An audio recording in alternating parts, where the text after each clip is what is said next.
नमस्कार, बहुत स्वागत है आपका। मैं हूं आपके साथ सुमित शर्मा और मैं हूं आपके साथ अवंतिका श्रीवास्तव। बड़ी खबर के साथ शुरुआत करते हैं बुलेटिन की। विष्णुदेव साय कैबिनेट की बैठक लगातार चल रही है। मुख्यमंत्री की अध्यक्षता में बैठक, दोनों डिप्टी सीएम की मौजूदगी है। ये माना जा रहा है कि कई अहम प्रस्तावों पर चर्चा इस बैठक में लगातार जारी है। मोदी की गारंटी और घोषणा पत्र में किए गए वादों पर चर्चा होगी। मुख्यमंत्री बनने के बाद दो प्रमुख घोषणाओं पर मोहर लगाने का वादा किया गया था। 18 लाख पीएम आवास और किसानों को 2 साल का बकाया बोनस देने की बात कही गई थी बीजेपी की तरफ से। कई योजनाओं पर फैसला लिया जाएगा। सभी सचिवों के साथ चर्चा हो रही है मुख्यमंत्री विष्णुदेव साय की। वास्तविकता ये है कि पहले से ही विष्णुदेव साय ये स्पष्ट कर चुके थे कि जैसे ही प्रथम कैबिनेट बैठक होती है उसके बाद कुछ ऐसे नियम जरूर होंगे जिसे लेकर पहले से ही वो संज्ञान लेंगे। और साथ ही साथ जो 2 वादे, इसका जिक्र सुमित भी लगातार कर रहे हैं, किसानों के लिए किया गया वादा, साथ ही साथ जो पीएम आवास का वादा किया था उसे भी पूरा करने को लेकर निर्णय हो सकता है। फिलहाल बैठक चल रही है, इंतजार है कि बैठक खत्म हो और उसके बाद प्रस्तावों को लेकर जानकारी लगे कि किस प्रस्ताव पर आखिर मुहर लग पाई है। डिप्टी सीएम अरुण साव भी इसमें शामिल हैं, विजय शर्मा भी पहुंचे हैं। विष्णुदेव साय की अध्यक्षता में पहली कैबिनेट बैठक और उससे पहले कुछ औपचारिकताएं भी पूरी होनी होती हैं क्योंकि नया पदभार संभाला है मुख्यमंत्री विष्णुदेव साय और दोनों डिप्टी सीएम ने। कल शपथ ग्रहण समारोह भी हुआ और ये तस्वीरें कल की हैं। मुख्यमंत्री के तौर पर जैसे ही प्रदेश की कमान मिली उसके बाद सीधे तस्वीरें सामने आती हैं और आज पहली कैबिनेट की बैठक जिसमें सचिवों से इंट्रोडक्शन तो होता ही है लेकिन साथ ही साथ प्रदेश के काम को समझने का भी प्रयास, किस प्रकार अब अग्रसर रहना है, इस पर भी बातचीत हो रही है। बिल्कुल, कई सारी योजनाओं को अमली जामा यहां पर पहनाना है। महतारी वंदन योजना हो, 18 लाख लोगों को आवास मुहैया कराना हो या किसानों के बोनस की बात हो, तो बड़े बड़े वादे बीजेपी ने अपने घोषणा पत्र में किए। और जब विधायक दल का नेता विष्णुदेव साय को चुना गया, उनसे सवाल किया गया कि पहला फैसला क्या होगा, उन्होंने कहा 18 लाख लोगों को आवास हम प्रदान करेंगे। चलिए सीधे आपको रायपुर लिए चलेंगे। सहयोगी युगल तिवारी हमारे साथ जुड़ रहे हैं। युगल, कैबिनेट की बैठक चल रही है और मुझे लगता है कि कई प्रदेशवासियों की निगाहें इस बैठक पर इसलिए होंगी क्योंकि उम्मीदें पूरे होने का आस है। जी बिल्कुल, देखिए हम इस वक्त मौजूद हैं नवा रायपुर के मंत्रालय कैंपस पर, परिसर पर, और कैबिनेट की बैठक है वो शुरू हो चुकी है। मुख्यमंत्री विष्णुदेव साय की अध्यक्षता में पहले कैबिनेट की बैठक है वो आज शुरू हुई है। दोनों डिप्टी सीएम हैं, जो विजय शर्मा है, अरुण साव है, दोनों यहां पर मौजूद हैं और सभी की निगाहें जो मोदी की गारंटी है, जिन्होंने घोषणा पत्र में जो वादा किया था उसे लेकर के है। देखना यह होगा कि आज कैबिनेट की पहली बैठक है, किस तरह के अहम फैसले हैं वो लिए जा रहे हैं, किस तरह के निर्णय हैं वो लिए जा रहे हैं। और जिस तरह से सभी को आस है, उम्मीद है, किसानों के हित में महतारी वंदन योजना की अगर हम बात करें, किसानों की बोनस की अगर हम बात करें, और इसके अलावा अहम जो बात रही है, जो छत्तीसगढ़ में लगातार मुद्दे बनकर सामने आए हैं, बीजेपी ने सदन से लेकर के सड़क तक के जो आवास की लड़ाई लड़ी थी, 18 लाख परिवारों को जो आवास नहीं मिला था, उन आंकड़ों की अगर को लेकर के लगातार जो है सड़कों पर बिल्कुल युगल, कई सारे वादे बीजेपी ने अपने घोषणा पत्र में किए हैं, कई योजनाओं को अमली जामा पहनाना है, लेकिन प्राथमिकता किस वादे को पहले दी जा सकती है? क्या विष्णुदेव साय ने जो बात कही थी कि 18 लाख लोगों को हम सरकारी आवास मुहैया कराएंगे, क्या उस पर मुहर लग सकती है? क्या महतारी वंदन योजना पर मुहर लग सकती है? प्राथमिकता में कौन सी बात है सबसे पहले, युगल? जी देखिए, जैसे ही मुख्यमंत्री पद विधायक दल के नेता का चयन हुआ था विष्णुदेव साय का, तो न्यूज 18 से खास बातचीत में उन्होंने ये कहा था कि उसकी पहली प्रायोरिटी जो रहेगी वो 18 लाख जो गरीब परिवार हैं, जिनके जो राज्यांश राशि नहीं दी गई थी, जिनकी वजह से उनके जो छत है, मकान है, वो छिन गए थे, तो उन्हें उनकी पहली प्राथमिकता उन्होंने अपना गिनाया था। तो यही उम्मीद है, यही कयास लगाया जा रहा है कि मुख्यमंत्री ओर से पहली उनकी जो प्राथमिकता है आवास देना, जो बेघर थे उन बेघरों को घर दे करके सहारा देना, ये उनकी पहली प्रायोरिटी है। इसके अलावा अगर हम बात करें, महिलाओं ने यहाँ पर छत्तीसगढ़ में खूब वोट किया है बीजेपी के पक्ष में, तो मातृवंदन योजना है। आवास की आस कहां तक पहुंचती है। बहुत शुक्रिया आपका युगल, ये जानकारी साझा करने के लिए। अब आगे बढ़ते हैं। पूर्व मंत्री जय सिंह अग्रवाल को नोटिस जारी हुआ है। पार्टी के खिलाफ टिप्पणी पर नोटिस जारी हुआ है जय सिंह अग्रवाल को। प्रदेश कांग्रेस कमेटी की तरफ से सख्त नोटिस है, जिसमें 3 दिन के अंदर उनको जवाब पेश करना होगा। जय सिंह अग्रवाल हार के लिए भूपेश बघेल को जिम्मेदार ठहरा रहे थे। इससे पहले भी कुछ नेताओं की बात आपने सुनी, अलग अलग वरिष्ठ नेताओं के खिलाफ बयानबाजी करते आए और उनके लिए भी अब सतर्क रहते करने वाली एक खबर, क्योंकि अब जय सिंह अग्रवाल को जवाब तो देना ही है। धीरे धीरे हो सकता है कि दायरा कार्रवाई को लेकर बढ़े। प्रदेश कांग्रेस कमेटी अनुशासनहीनता को लेकर अब सख्त नजर आती हुई।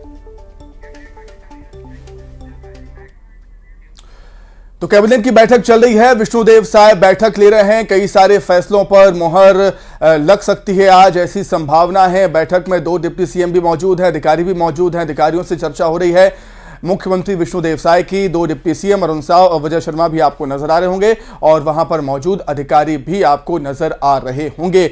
देखने वाली बात होगी कि कौन से फैसले पर आज मुहर लगती है। क्या 18 लाख लोगों को आवास के वादे पर मुहर लगेगी, या महतारी वंदन योजना पर आज मुहर लगेगी, या फिर जो किसानों के लिए बोनस का वादा किया गया था उस पर मुहर लग सकती है। कई सारे यहां पर वादे हैं जिनको पूरा करना है बीजेपी को, सरकार को, और इसका काम आज से ही शुरू हो चुका है। विष्णुदेव साय कैबिनेट की बैठक ले रहे हैं और अधिकारियों से चर्चा कर रहे हैं। बैठक के दौरान की तस्वीरें निश्चित तौर पर ये संदेश भी देती हैं कि आने वाले समय में छत्तीसगढ़ में विकास के जो भी काम होने हैं वो इसी बैठक के बाद ही स्पष्ट हो पाएंगे। प्रस्ताव जितने भी होंगे इस बैठक में जब मुहर लगेगी तभी जमीनी स्तर तक, धरातल तक, लोगों तक पहुंच पाएंगे। बहुत खास ये तस्वीरें आने वाले 5 सालों के लिए सीधा संदेश देती है। तस्वीरें के CM Vishnudeo Sai, deputy CM Arun Sao और डिप्टी सीएम विजय शर्मा मोर्चे पर डट चुके हैं, पूरी तरह से जिम्मा संभाल चुके हैं। तमाम सचिवों की मौजूदगी और थोड़ा सा परिवर्तन आपको जरूर देखने को मिलेगा जब मंत्रिमंडल का ऐलान भी हो जाता है। उसके बाद थोड़ा सा परिवर्तन इस तस्वीर में भी मिलेगा। तो कांग्रेस की अगर बात कर ली जाए तो पूर्व मंत्री जय सिंह अग्रवाल को नोटिस पार्टी ने जारी कर दिया है। पार्टी के खिलाफ टिप्पणी पर नोटिस जारी किया है। आपको याद होगा कि भूपेश बघेल को उन्होंने हार का जिम्मेदार बताया था। तो कांग्रेस में अब नोटिस जारी करने का दौर शुरू हो चुका है। अवंतिका, आपको याद होगा कि इससे पहले भी 2-3 नेताओं को नोटिस जारी कर चुकी है पार्टी। बयानबाजी के लिए ही नोटिस जारी हुए हैं कांग्रेस पार्टी में। चलिए, अधिक जानकारी के लिए, चर्चा के लिए सीधे हम रायपुर का रुख कर लेते हैं। सहयोगी ममता लांजेवाल जुड़ गई हैं लाइव। ममता, अब कांग्रेस में नोटिस जारी करने का दौर शुरू हो चुका है। इससे पहले भी कई नेताओं को पार्टी नोटिस दे चुकी है। ममता,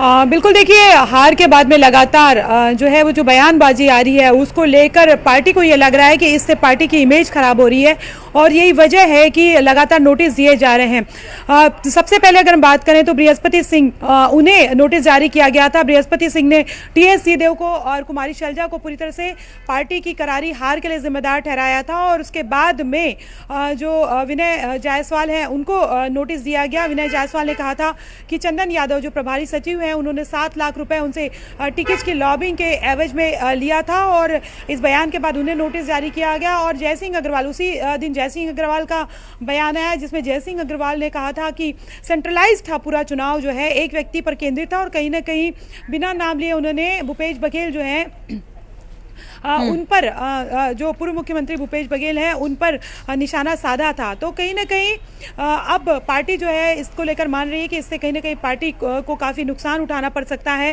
कार्यकर्ता जो है और डिमोरलाइज हो सकते हैं और एक अनुशासनहीनता वाली भी बात आती है।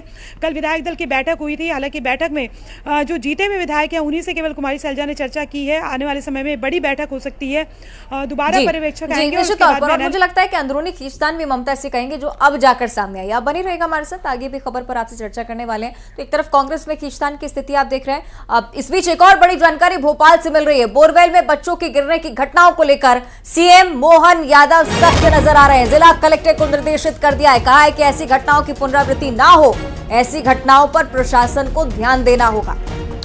खुले बोरवेल को बंद करने का अभियान चलाएं, ये बात कही है मोहन यादव ने, सीएम मोहन यादव ने। कई ऐसी घटनाएं मध्य प्रदेश में हमने देखी हैं कि खुले बोरवेल में बच्चे गिर जाते हैं। कई खुशकिस्मत होते हैं जिनकी जान बचा ली जाती है, लेकिन कई ऐसे भी होते हैं जिनकी जान नहीं बचाई जा सकी थी। कई ऐसे मामले थे और सवाल यही उठता रहा है कि आखिर ऐसी घटनाएं सामने क्यों आ रही हैं? ऐसी घटनाएं रुकेंगी कब? इससे पहले भी जब मुख्यमंत्री शिवराज सिंह चौहान थे, 2-3 महीने के अंदर ऐसी घटनाएं सामने आई थी। 2 से 3 घटनाएं 3 महीने के अंदर सामने आ गई थी मध्य प्रदेश में। तब शिवराज सिंह चौहान सख्त हुए थे इस मसले को लेकर। अभियान चलाया गया, कलेक्टर को निर्देशित किया गया कि जहां भी बोरवेल खुला पाया जाए उसको बंद करना है। अभियान के तौर पर चला, लेकिन घटनाएं बंद नहीं हुई। चलिए भोपाल आपको ले चलेंगे। सही कि शैलेंद्र चौहान हमारे साथ जुड़ रहे हैं। शैलेंद्र, एक बार फिर से वही निर्देश आते हैं जो कि शिवराज सरकार में आए थे, लेकिन क्या अब सख्ती एक्सपेक्ट करें हम?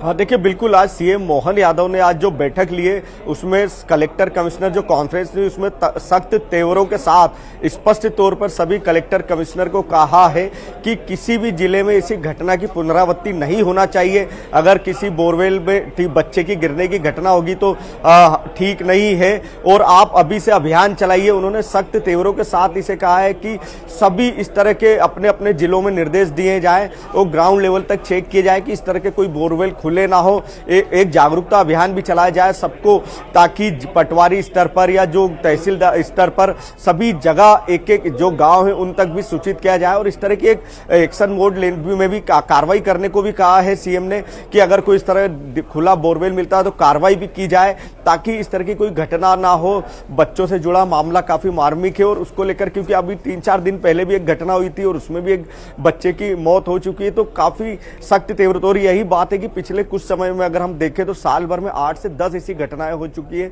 जब बच्चे बोरवेल में गिरे और गिरने के बाद उनकी मौत हुई है। तो कहीं ना कहीं प्रशासन को सख्त निर्देश दिए मोहन यादव ने और उन्होंने स्पष्ट कहा है कि ऐसी घटना नहीं होना चाहिए। और पिछले कुछ समय से ये बात भी आती थी कि जिला प्रशासन को कार्रवाई के लिए कहा जाता था कलेक्टरों को, लेकिन कोई अभियान नहीं चलता था और ये केवल कागजी खाना पूर्ति हो जाती थी। लेकिन आज उन्होंने कहा कि मैं इस तरह की चीजें बर्दाश्त नहीं करूंगा और कड़ी कार्रवाई की जाएगी।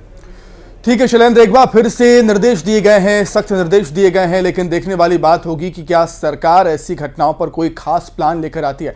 बहुत शुक्रिया जुड़ने के लिए, तमाम बातचीत के लिए शैलेंद्र आपका। आगे बढ़ेंगे, बात करेंगे रायपुर दक्षिण की, जहां से कांग्रेस के प्रत्याशी रहे महंत राम सुंदर दास ने इस्तीफा दे दिया। इस्तीफे के बाद महंत राम सुंदर दास से जब बातचीत की गई तो उनसे सीधे तौर पर वजह पूछी गई तो उन्होंने कहा कि मैंने बस नैतिक जिम्मेदारी लेते हुए इस्तीफा दिया है। इतनी बड़ी हार से मैं दुखी हूं, मुझे किसी से कोई शिकायत हालांकि नहीं है। फिलहाल हार की नैतिक जिम्मेदारी लेते हुए इस्तीफा दे रहा हूं। और कहा न्यूज 18 से बातचीत में महंत राम सुंदर दास ने क्या कुछ कहा, आइए आपको सुनाते हैं। रायपुर दक्षिण के प्रत्याशी रहे महंत राम सुंदर दास ने कांग्रेस की प्राथमिक सदस्यता से इस्तीफा दे दिया है। करीबन 67,000 से ज़्यादा वोटों के अंतराल से उनकी हार जो है वो दक्षिण के जो प्रत्याशी हैं बीजेपी के बृजमोहन अग्रवाल से हुई। इसके बाद उन्होंने पीसीसी अध्यक्ष दीपक बैज को अपना इस्तीफा सौंप दिया और उसमें लिखा कि हार की नैतिक जिम्मेदारी लेते हुए वो पार्टी की प्राथमिक सदस्यता से इस्तीफा दे रहे हैं। हमारे साथ महंत राम सुंदर दास हैं, उनसे बात करते हैं। पार्टी के सभी वरिष्ठों ने मेरे ऊपर विश्वास करके रायपुर दक्षिण विधानसभा क्षेत्र से मुझे अपना प्रत्याशी बनाया। सभी कार्यकर्ताओं ने, वरिष्ठों ने एक साथ मिलकर हम सब ने मेहनत किया इस विधानसभा के लिए, लेकिन जब परिणाम आया वह बहुत अप्रत्याशित था। और अब तक के जितने भी चुनाव हुए हैं रायपुर दक्षिण विधानसभा क्षेत्र में, उसमें सबसे ज़्यादा वोटों के अंतर से इस समय पराजय का सामना करना पड़ा है। चूँकि प्रत्याशी मुझे बनाया गया था, प्रत्याशी मैं था, इससे मेरी अपनी नैतिक जिम्मेदारी बनती है। तो मैं पार्टी को धन्यवाद देना चाहता हूँ, वरिष्ठों को जिन्होंने मुझे प्रत्याशी बनाया, लेकिन उनके विश्वास में खरा नहीं उतर पाया और इसलिए मैं नैतिक जिम्मेदारी स्वीकार करते हुए इस्तीफा दिया। देखिए, पार्टी ने मुझे प्रत्याशी बनाया, मैं रायपुर दक्षिण प्रत्याशी था, चुनाव में लड़ा हूँ, सबसे लंबे अंतर से पराजय सामना करना पड़ा, उसको मैं स्वीकार करता हूँ और मेरी नैतिक जिम्मेदारी बनती है कि मेरे वजह से पार्टी को हार मिली, ऐसा मैं मानता हूं, इसलिए मैंने त्यागपत्र दिया है। रामसुंदर दास को आपने सुना, महंत के तौर पर जिम्मेदारी जरूर निभा रहा था, लेकिन अगर विश्वास जाहिर किया था कांग्रेस पार्टी ने तो नैतिक जिम्मेदारी मेरी बनती है कि हार हुई है तो इस्तीफा भी दूं, यही उनकी तरफ से कहा गया है और इसलिए पार्टी से इस्तीफा दे दिया है। आगामी समय में क्या करने वाले हैं, क्या भारतीय जनता पार्टी में शामिल होंगे, इस बारे में कोई भी खबर उनकी तरफ से सामने नहीं रखी गई। किसी प्रकार की अटकल उनकी तरफ से उसे व्यक्त नहीं किया गया है। तो आने वाले समय में भी अब ये संशय की स्थिति रहेगी कि आखिर रामसुंदर दास क्या किसी और पार्टी में शामिल होने की कोशिश करेंगे। लेकिन उससे पहले नैतिक जिम्मेदारी निभाते हुए कांग्रेस पार्टी से इस्तीफा दिया है, दीपक बैच को इस्तीफा भेज दिया। तो चलिए इसी खबर पर अधिक चर्चा करने के लिए ममता रायपुर से लगातार हमारे साथ जुड़ी हुई हैं। ममता, रायपुर दक्षिण सीट पर कांग्रेस ने प्रयोग किया था लेकिन वो सफल नहीं हुआ, तो अब इस्तीफा, हार से इतने आहत हुए महंत जी कि इस्तीफा दे दिया। बिल्कुल, देखिए बृजमोहन अग्रवाल जो है वो काफ़ी बीजेपी के काफ़ी कद्दावर नेता माने जाते हैं और काफ़ी हाई प्रोफाइल सीट मानी जाती है रायपुर दक्षिण की। और यही वजह है कि और चूँकि धर्मांतरण और हिंदुत्व का मामला बीजेपी लगातार उठा रही थी, ऐसे में एक महंत को ही कांग्रेस ने बृजमोहन अग्रवाल के खिलाफ उतार दिया था। लेकिन करारी हार हुई, 67,000 से ज़्यादा वोटों से वो हारे और अब उन्होंने इस्तीफा दे दिया। और इस इस्तीफे के बाद उनका कहना है कि वो सीधे जो है मठ में रहकर भगवान की साधना आराधना करना चाहते हैं। हालांकि हमने उनसे पूछा कि क्या बीजेपी में जाने का इरादा है, क्योंकि बृजमोहन अग्रवाल से काफी अच्छे टर्म्स भी हैं और कई बार ऐसा होता भी है कि कोई दूसरी पार्टी जीतती है तो इसलिए भी इस्तीफा दिया जाता है कि उस पार्टी में जाया जा सके। तो उनका कहना था कि फिलहाल तो नहीं सोचा है, बाकी भविष्य में क्या होगा भविष्य के फिलहाल बच रहे हैं। देखने वाली बात के आगे क्या होता है। बहुत शुक्रिया आपका ममता, जानकारी साझा करने के लिए। और अब जांजगीर का जिक्र करेंगे। सक्ती में डिप्टी सीएम विजय शर्मा पहुंचे, शहीद को श्रद्धांजलि अर्पित की है। आपको बताएं कि डिप्टी सीएम के साथ सक्ती जिले के 2 विधायक और केदार कश्यप ने भी शहीद को श्रद्धांजलि दी। साथ ही परिवार वालों का हौसला भी बढ़ाया उन्होंने। बता दें कि शहीद जवान कमलेश साहू कल नक्सलियों के आईईडी ब्लास्ट में शहीद हो गए थे। डिप्टी सीएम ने कहा कि नक्सलियों की कायरता से सरकार पूरी ताकत से निपटेगी। सरकार नक्सलियों से निपटने के लिए खाका तैयार करेगी और इसी प्रकार की रणनीति शायद सुमित आगे अख्तियार की जा रही है। नक्सली के खिलाफ संदेश देने की कोशिश। दोस्तों के काबर करते हैं नक्सली मन इसना काबर उनला का मिल जाते भाई, इसने बहुत दुखे दुनिया में सब मने अतका दिन के हो गए नक्सलवाद ला आए तो का कटरीन भाई मन का करना चाहते हैं, का बदलना चाहते हैं, का करना चाहते हैं, का बर बम फोड़ते हैं, का बर मारते हैं। ऐसे लगिस भाई, बड़ा ये लगिस। बाकी उनकर स्मारक बनाए जाए, बात है। घर परिवार ला हम कही के आए हैं कि आदरणीय मुख्यमंत्री जी और पूरा छत्तीसगढ़ के शासन आपके साथ में है भैया। आगे बढ़ेंगे, बात करेंगे सौम्या चौरसिया की, जिनको सुप्रीम कोर्ट से राहत नहीं मिली। सुप्रीम कोर्ट ने उनकी जमानत याचिका खारिज कर दी। बताएं कि 1 लाख का जुर्माना भी अब उन्हें भरना होगा। जस्टिस अनिरुद्ध बोस और जस्टिस बेला एम त्रिवेदी, जिनकी बेंच ने फैसला सुनाया कोल लेवी मामला जिसमें ईडी ने गिरफ्तारी की थी और भूपेश बघेल के उपसचिव के तौर पर भी सौम्या चौरसिया काम कर चुकी हैं। ईडी ने 500 करोड़ से ज्यादा के कोयला घोटाले में इन्हें गिरफ्तार किया था। कोयला ट्रांसपोर्ट पर 25 रुपए प्रति टन लेवी लेने का आरोप सूर्यकांत तिवारी मामले का किंग पिन बताया गया है।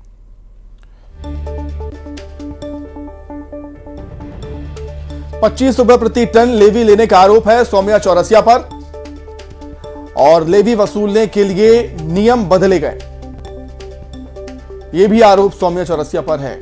भूपेश बघेल की उपसचिव थी सौम्या चौरसिया। 500 करोड़ से ज्यादा रुपए के घोटालों का आरोप सौम्या चौरसिया पर। मुश्किलें बढ़ती हुई क्योंकि जमानत याचिका को खारिज कर दिया गया।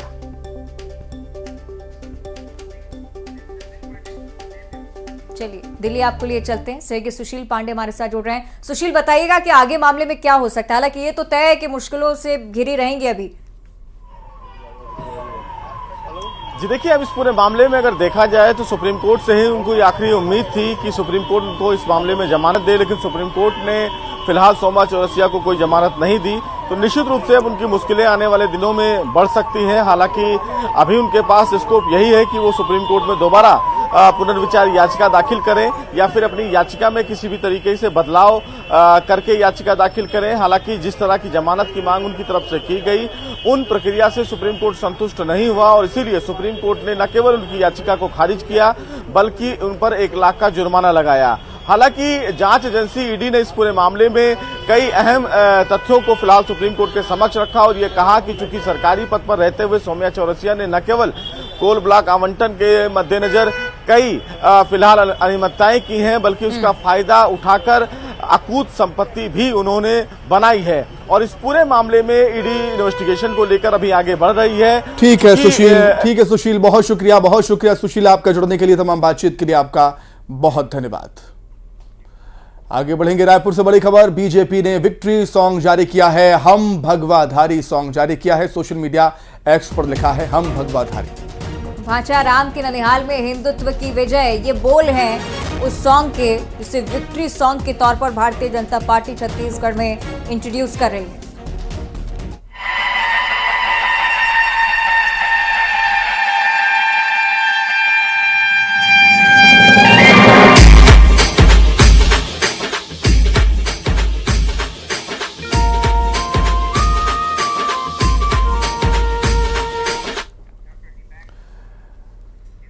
और आइए अब